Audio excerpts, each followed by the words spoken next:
In today's episode with Gabs Hayes, we explore how she transformed from corporate rule follower to a digital nomad CEO while raising 3 children and creating the genuine freedom to live life. Gabs is sharing her journey of being a slow nomad, moving to a new state like every couple of years with her family, sometimes out of necessity and sometimes just to get out of the everyday rut of just being a human. After losing her son, Gabs experienced that profound awakening that led her to question everything. Whose life am I living? Whose dream am I chasing? This wake-up call mirrors my own experience after losing my husband, where we both began to reevaluate what truly matters. What makes Gab's story so powerful is her honesty about shutting down her 7-figure consulting firm.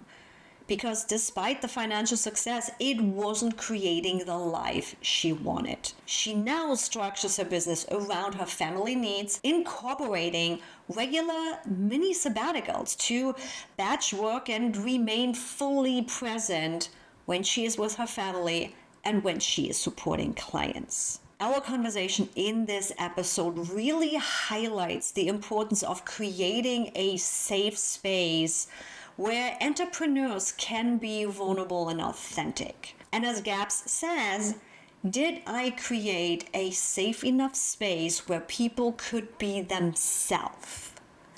As raw, as real, and as ugly as we sometimes are. But also as freaking proud and excited for the things we've accomplished. For anyone feeling trapped in their business or wanting more freedom, this conversation shows that success doesn't require constant hustle. It's about designing a business that truly works and supports the life you want.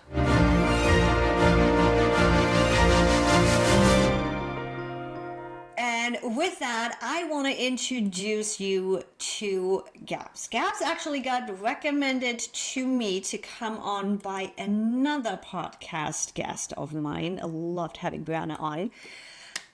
To introduce you to Gabs, first of all, you were climbing actually the corporate ladder way back when, and you sounds like you kind of experienced that whole losing yourself in every step, and then your side hustle became kind of like your secret escape, bringing that passion back that you thought was lost. I feel you on that one. Feel you on that one. And then what started as that creative outlet grew to something extraordinary. You suddenly had built that 7-figure business while juggling consulting, nomad lifestyle. I already want her, guy. Everybody listening, I already want her. We're going to dive into this deeper a little bit. And raising 3 kids. Girl!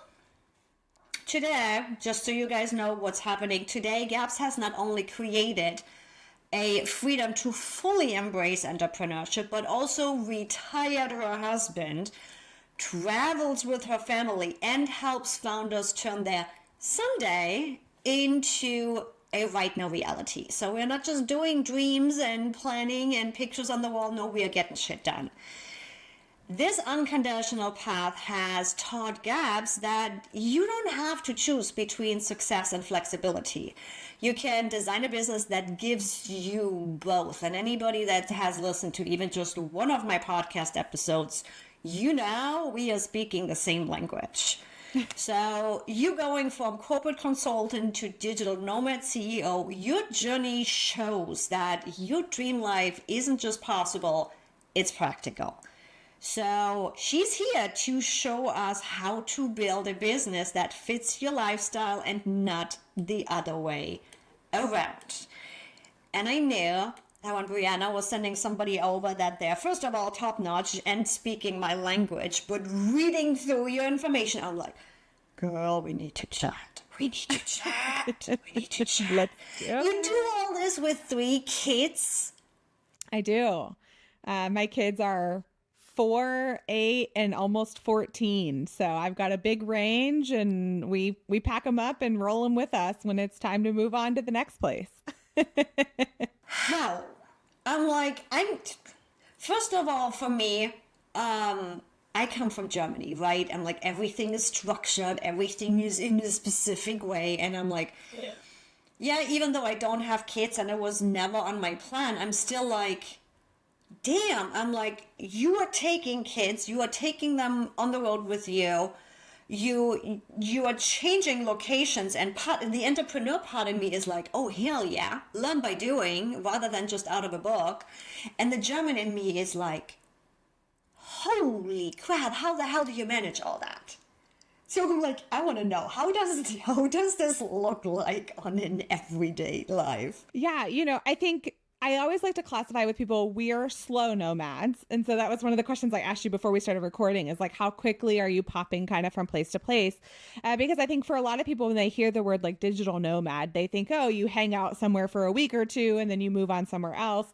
And as much as in my mind, that sounds incredible, we've not yet done that. We kind of hang out somewhere for like a year or two and then we move on somewhere else. So to kind of put some context behind that, in the last 10 years, we've lived in 6 different states. So if that kind of helps put some context there. And really, some of it has been out of necessity. We've had a child with medical challenges that has had to just physically relocate for proper care. And so sometimes it's like you said, you're just getting shit done. This isn't working anymore. We throw what we can in suitcases and put it in the car and go, and we will deal with the rest later. And then there's been times where it's like, why the hell not? Like, the world is out there and it's ours to explore. And I remember the first move we made, my husband and I were both born and raised in Atlanta, Georgia. And after we got married, we decided to move to Denver, Colorado. And it was that eye-opening, like, I cannot believe this is the same country I have lived in my entire life. And so it was like, if I feel that way in one state, imagine how it is to go in another and another and another and another, and to just keep testing out different cultures and experiences and, weather patterns and just schools and, you know what I mean? There's so much out there. And I think, truthfully, part of it has supported so much of this kind of self-awareness journey that entrepreneurship has given me, where it's like, who do I really want to be and what do I really want my life to look like? And a huge part of that is complacency is not it.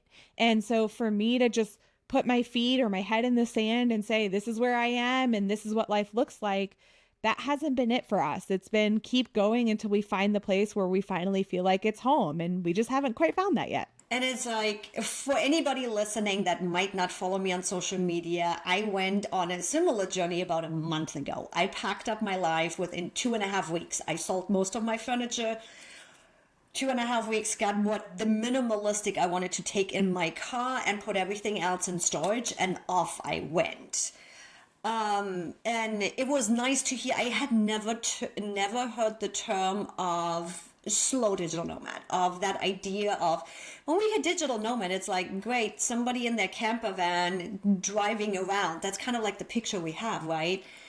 So similar to you, I'm like, I'm nicely stationed with a friend right now, because San Diego is similar to you, where it's like, San Diego didn't feel like home anymore.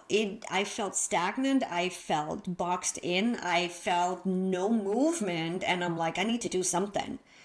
Something needs to change. And then there was the solution. My business can handle it. I can take it anywhere. So hearing from you being able to do this literally with a whole family in tow, I'd be like, sweet, awesome.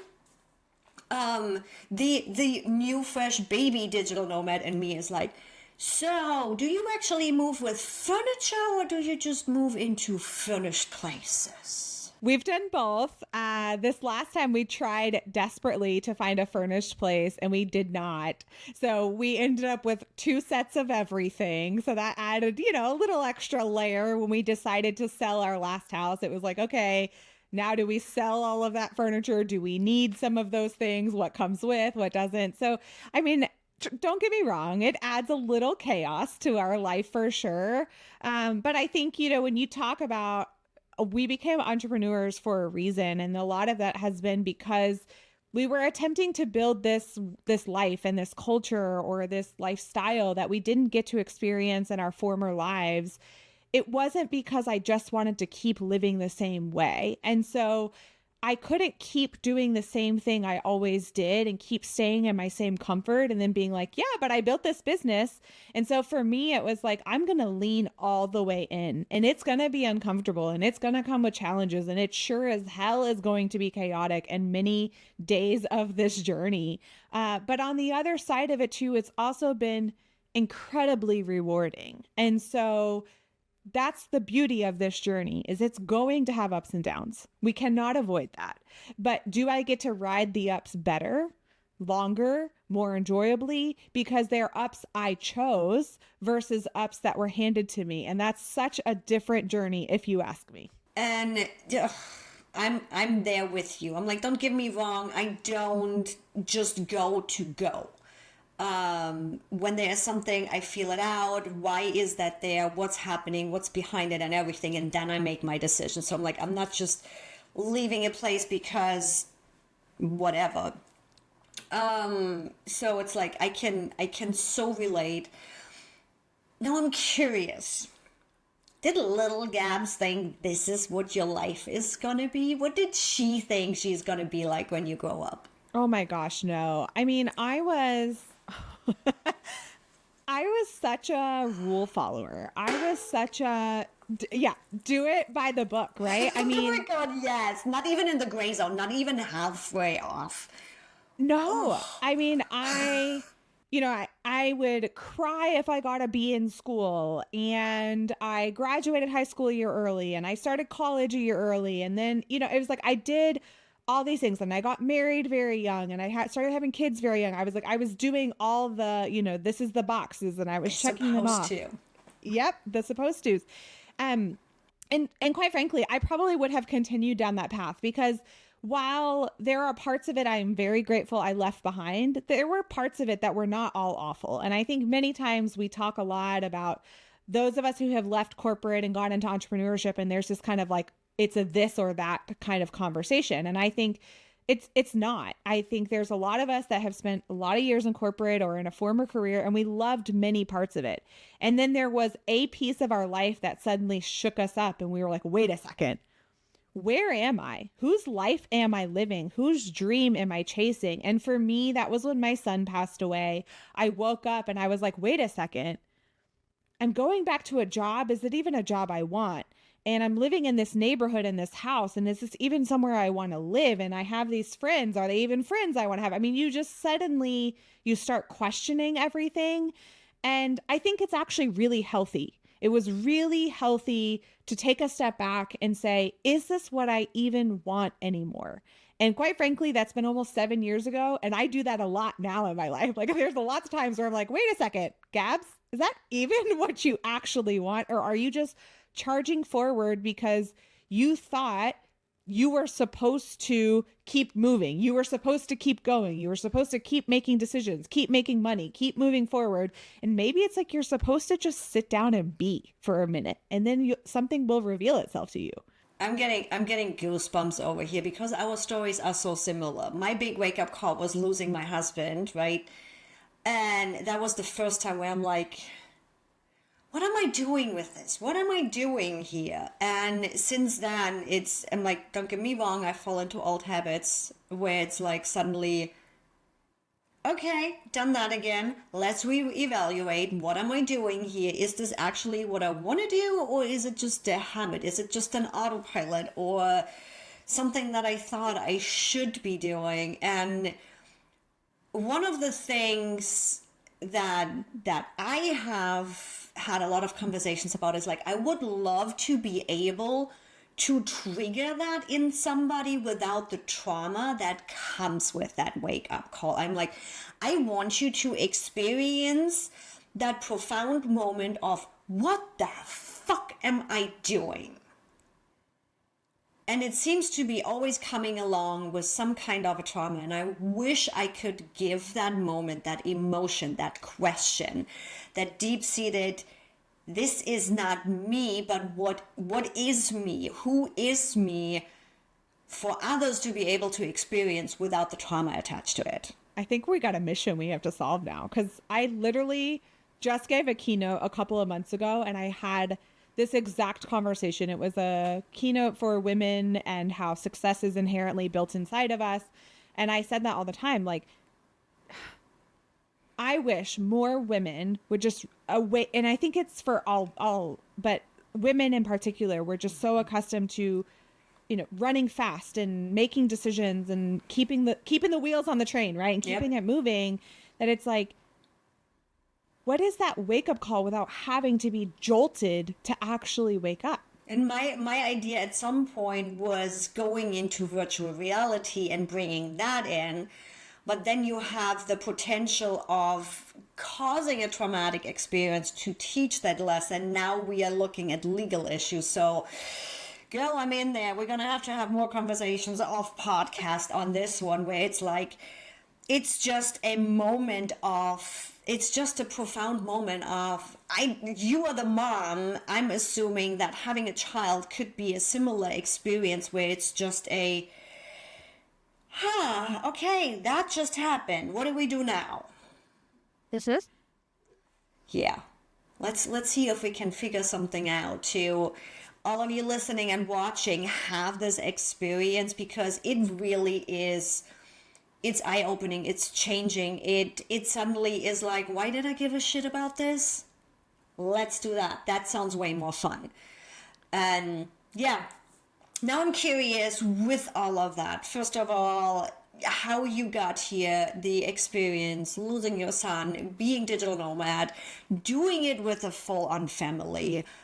What does business look like now? How are you running your business? How does your everyday look like? How are you embodying that in your business? Yeah, it's been a journey for sure. When I first got into entrepreneurship, it was, kind of as my bio shares, it was a side hustle and it was not with intention. And I spend a lot of my time now working with entrepreneurs to make sure, when you're building your business, are you looking at the intentionality behind it? What do you want it to look like? Because I didn't. I did 4 years of that constant grind, that hustle, that pushing, that same thing I learned in corporate. I took it with me right into my business. So if you would have asked me even just last year what my business and my day-to-day looked like, it was ugly. It was awful. I don't recommend it for anyone. It was sun up to sundown, and it was a lot of, I was there for my family, but I wasn't present for my family. And it was a really hard wake-up call for me to even go through in that sense. But when I look at it now, I made a really hard choice in December to shut down that 7-figure consulting firm, because while it was successful by all stretches of, societal definition, it was not building the life that I intentionally wanted to live. And so I chose to walk away, and I'm now fully supporting entrepreneurs in my company called The Brave Start.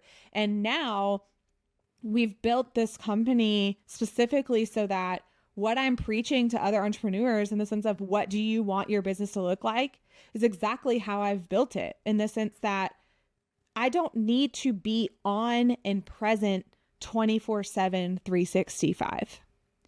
I have figured out that I myself work best in a batched, focused capacity. So guess what? I build mini sabbaticals into my schedule, and I go away once a month or once every other month and batch all of my content and all of my outbound activities, so that when I am with my business, I'm with it. I'm present. I'm there. I'm building relationships. And so that is what I have learned has worked best for me. And it's been a really unique dynamic for me to say, in 2025, I'm really a stay-at-home mom first, and I'm an entrepreneur second. And when you ask me if little Gabs ever thought she was going to say that, that was a hell no. I tried being an actual stay-at-home mom once, and that was miserable. So this has been like, really, really interesting to kind of test out this dynamic, but it's what my kids and my family need right now. And so it's what I have pivoted to, and it's working really well. And I feel like I'm doing the greatest work of my career, because I have figured out what do I want? How do I build that structure? And how do I support myself to put myself in an environment of success to do that work? So much yes. So much yes. And I love the piece of, you know what, I'm living what I'm teaching. I think in our profession, so much has happened on the, oh yeah, I'm teaching you while I figure it out myself. Yes, we all got to figure out, we all grow, we all do.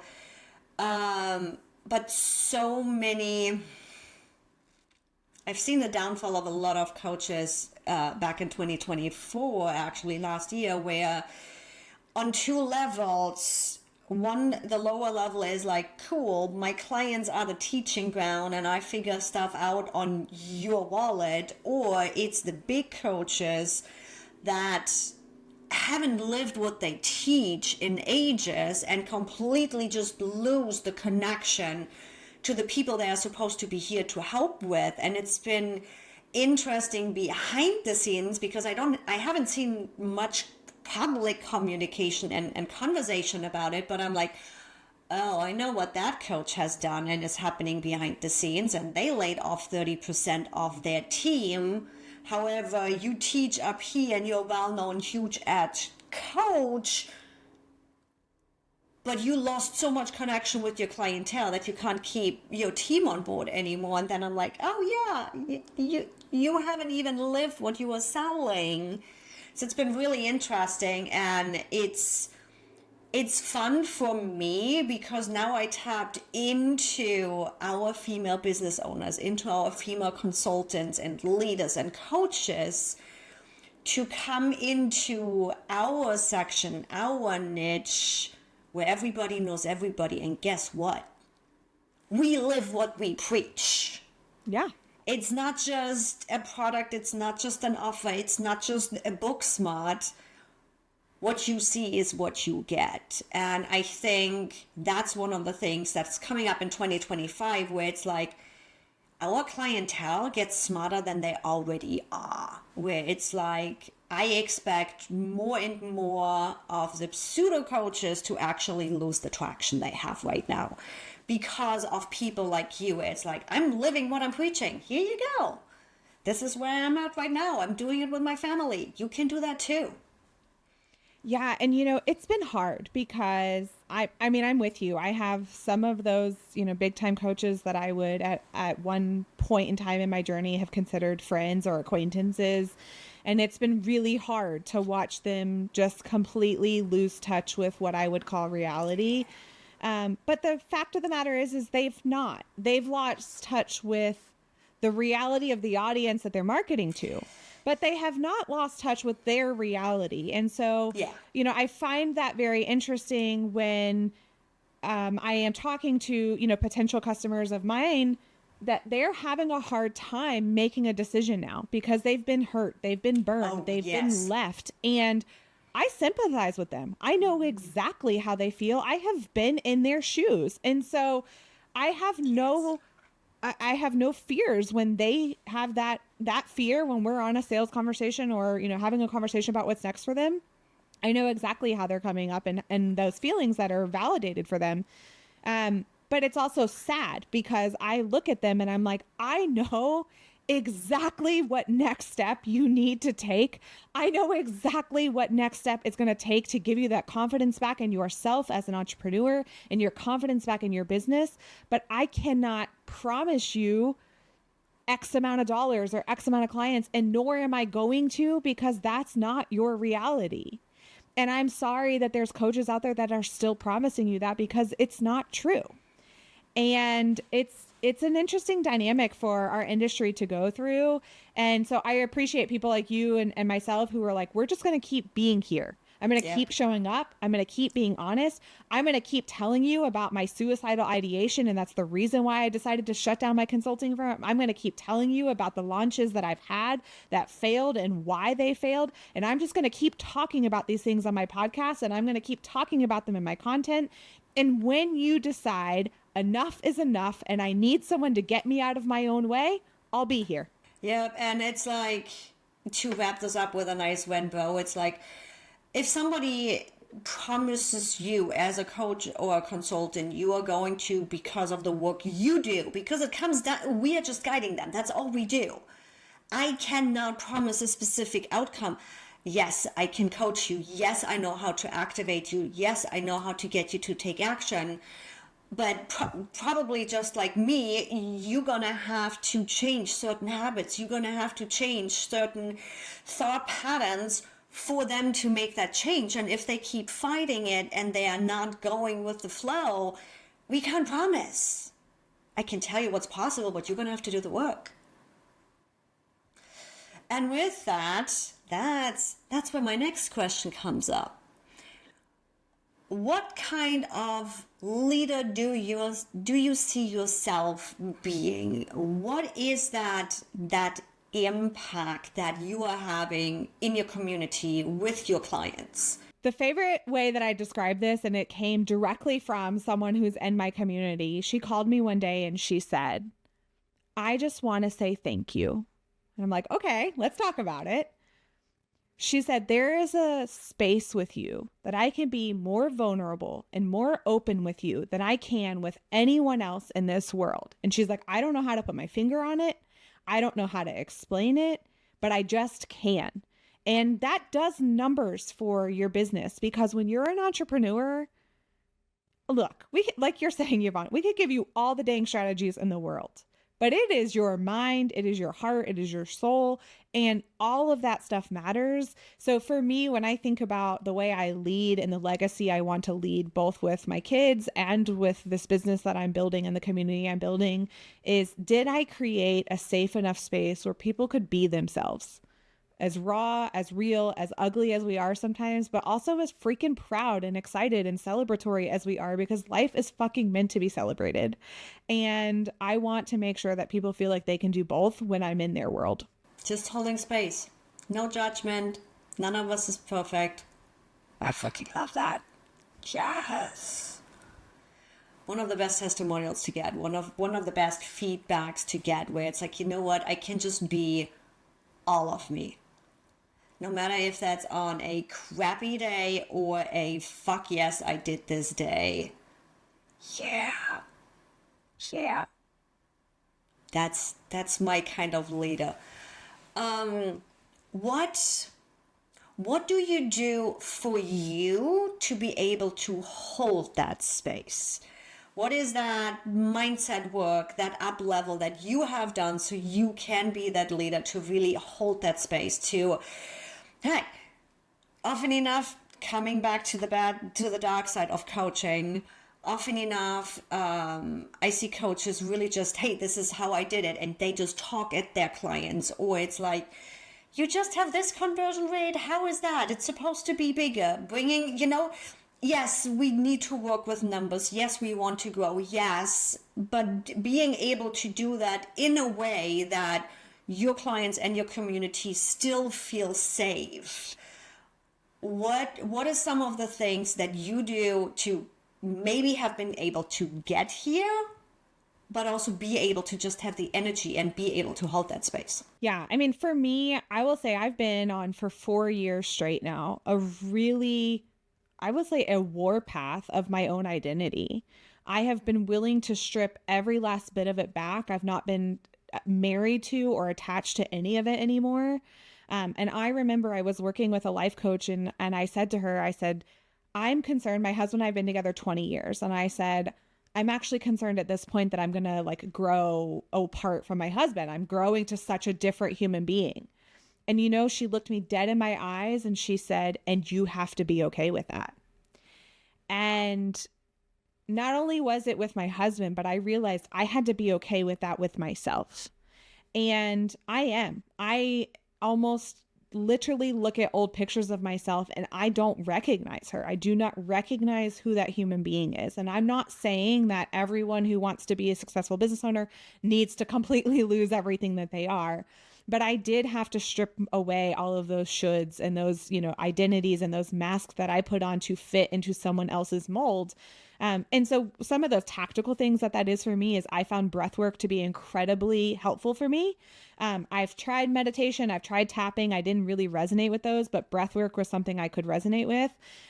I also used to joke like I was going to die in the mountains in a cabin with the snow falling, but I moved to Phoenix and I'm like, I think I turned into a lizard and I like the sun now. So like I'm outside all the time. And I've noticed if I get to be like a witch, I'm like, oh, I better go outside. I think I haven't seen the sun in a while. I just need to go breathe some fresh air. And so like really I have been unapologetic that I need space for me and that I'm not a robot. I cannot go 24/7.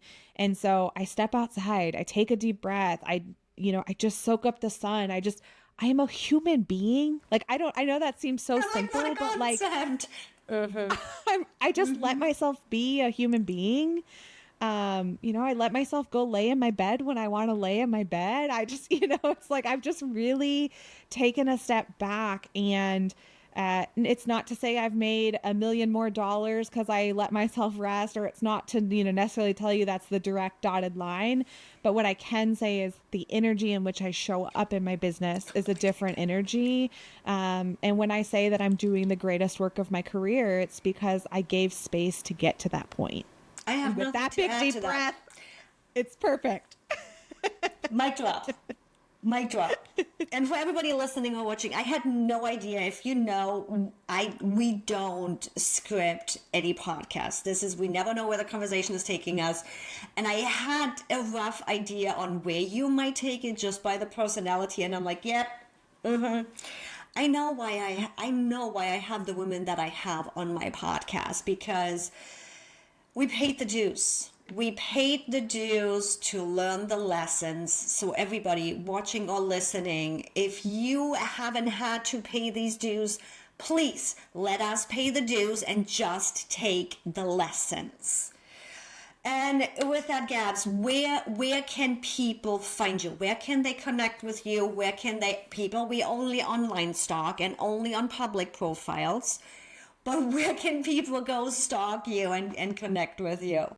Yep. So I have a podcast called Overwhelmed and Over It. And that is for all of us who, the name says it all.